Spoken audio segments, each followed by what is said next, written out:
দুঃখের সময় শেষ হয়ে প্রাণ মাত্র সুরে ভাঙা সম্পর্ক যাবে এবার জুড়ে। দুঃখের সময় শেষ হয়ে নিশিদের সেই স্বপ্ন আজি ফিরে পাবে না।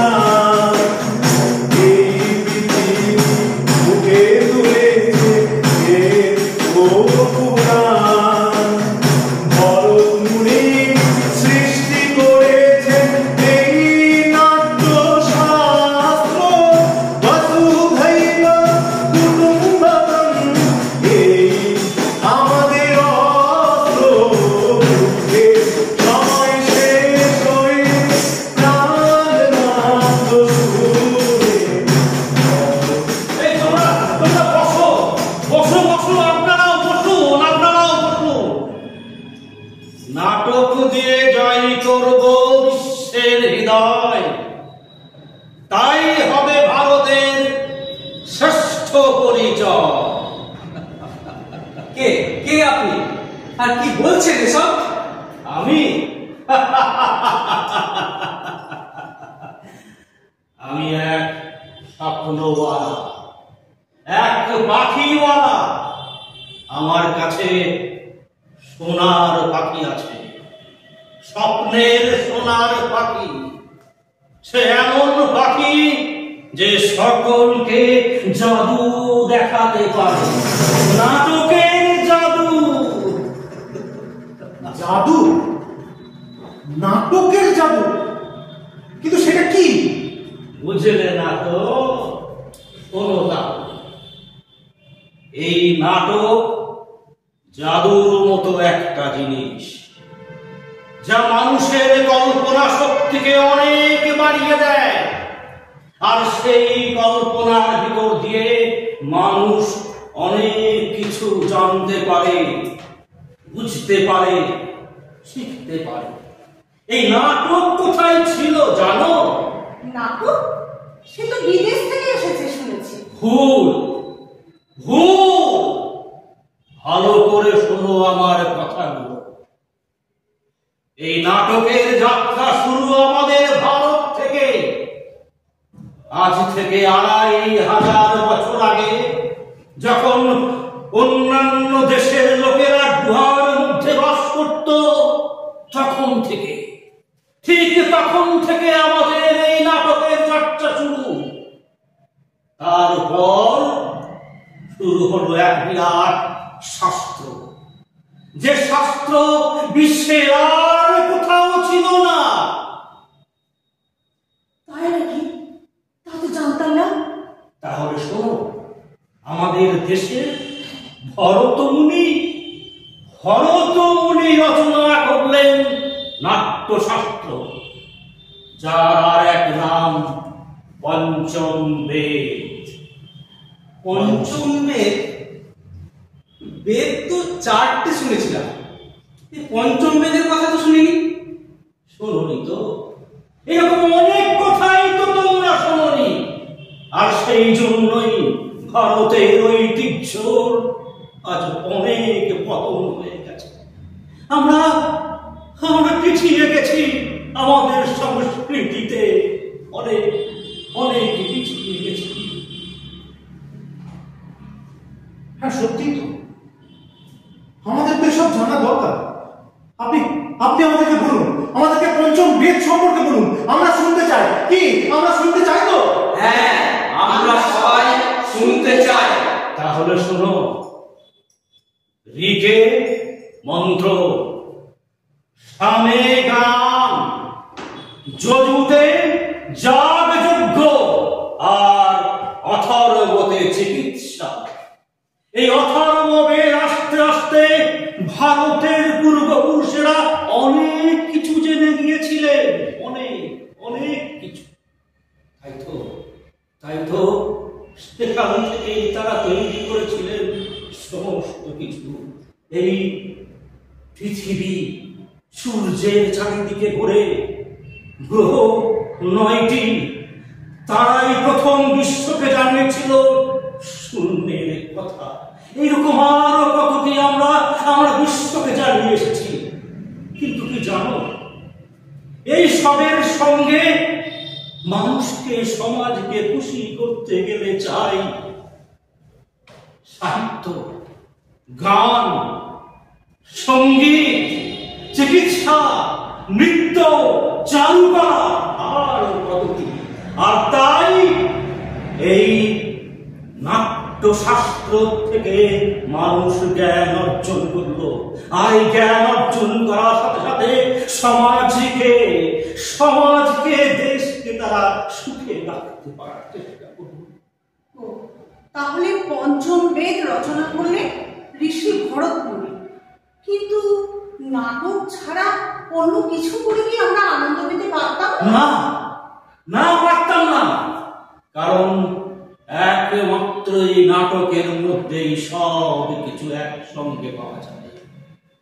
আমাদের দেশের ভরতমুনি, যিনি ছিলেন বিখ্যাত এক পণ্ডিত ঋষি, তিনি চেয়েছিলেন শৃঙ্খলা, সংগঠন মানুষের মধ্যে তৈরি করে ওই মানবিক গুণগুলোর বিকাশ ঘটাতে।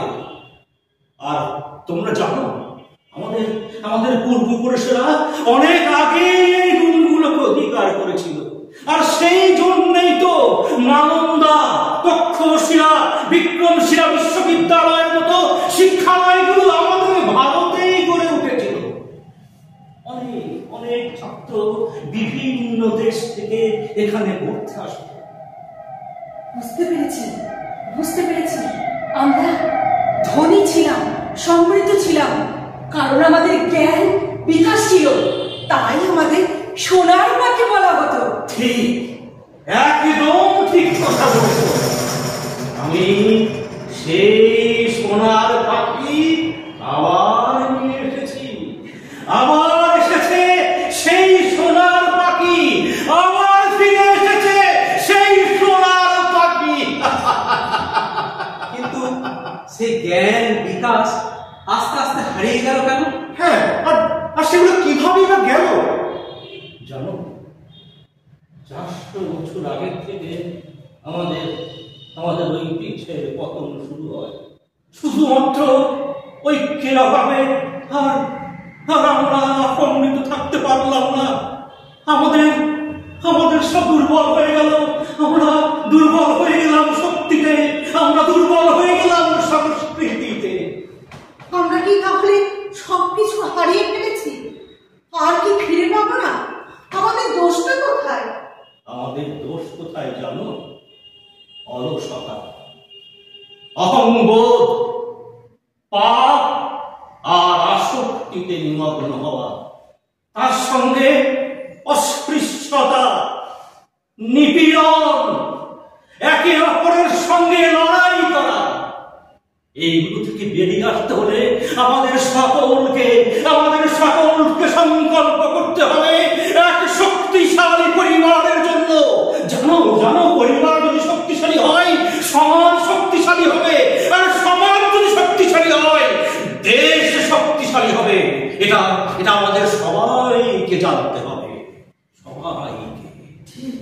ঠিক।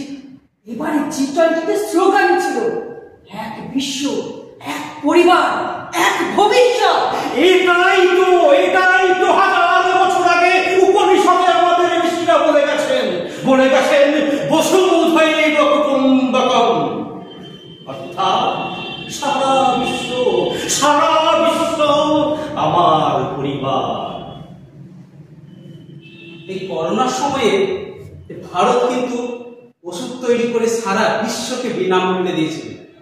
এতে মানুষের প্রাণ বেঁচেছিল। একেই বোধহয় বলে বাঁচো এবং বাঁচাও, এটাই তো বসুধৈব কুটুম্বকম। ঠিক ঠিকই বলেছ তুমি। আর এই ধারণা নিয়ে যদি আমরা এগিয়ে যেতে পারি তবেই আমাদের ভারত আবার সোনার পাখি হয়ে উঠতে পারে, আবার সোনার পাখি। আর সেই পাখিকে সোনার পাখি হয়ে উঠতে গেলে তাকেই এই নাটকের মধ্যে দিয়ে আসতে হবে। আর যখন গোটা বিশ্বের মানুষ একে অপরের সঙ্গে লড়াই করতে ব্যস্ত, আমরা তখন ভারত রঙ্গ মহোৎসবের মাধ্যমে গোটা বিশ্বের মানুষকে আলিঙ্গন করছি। ঠিক তাই। এভাবে চলতে থাকলে একদিন ঠিক ওই সোনার পাখি হয়ে যাবে, সেই সোনার পাখি, সেই সোনার পাখি। আবার এসেছে তীরে সোনার পাখি, এবার সবাই বলো ডাকাডাকি। আবার এসেছে সোনার পাখি, এবার সবাই বলো ডাকাডাকি। বৈষম্য আর অত্যাচার হবে এবার শেষ, থাকবে না আর কোথাও দারিদ্র্যের রেশ। আবার ফিরে এসেছে সোনার পাখি, এবারে সবাই বলো ডাকাডাকি। আবার ফিরে এসেছে সোনার পাখি, এবারে সবাই বলো ডাকাডাকি। সোনার পাখি, তবে সোনার পাখি হয়ে উঠতে গেলে কোন কোন বিষয়ে আমাদের সচেতন হতে হবে? বুঝতে পেরেছি, তার মানে এই নাটকের মাধ্যমে আমাদেরকে বিকাশ ঘটাতে হবে। ঠিক কোন প্রথা, তার সঙ্গে ওই নেশা এর বিরুদ্ধে, এই সমস্ত নিয়ে আমাদেরকে নাটক করে সমাজের মানুষকে সচেতন করতে হবে। সমস্ত সামাজিক কুপ্রথার বিরুদ্ধে আমাদের ঐক্যবদ্ধ হতে হবে।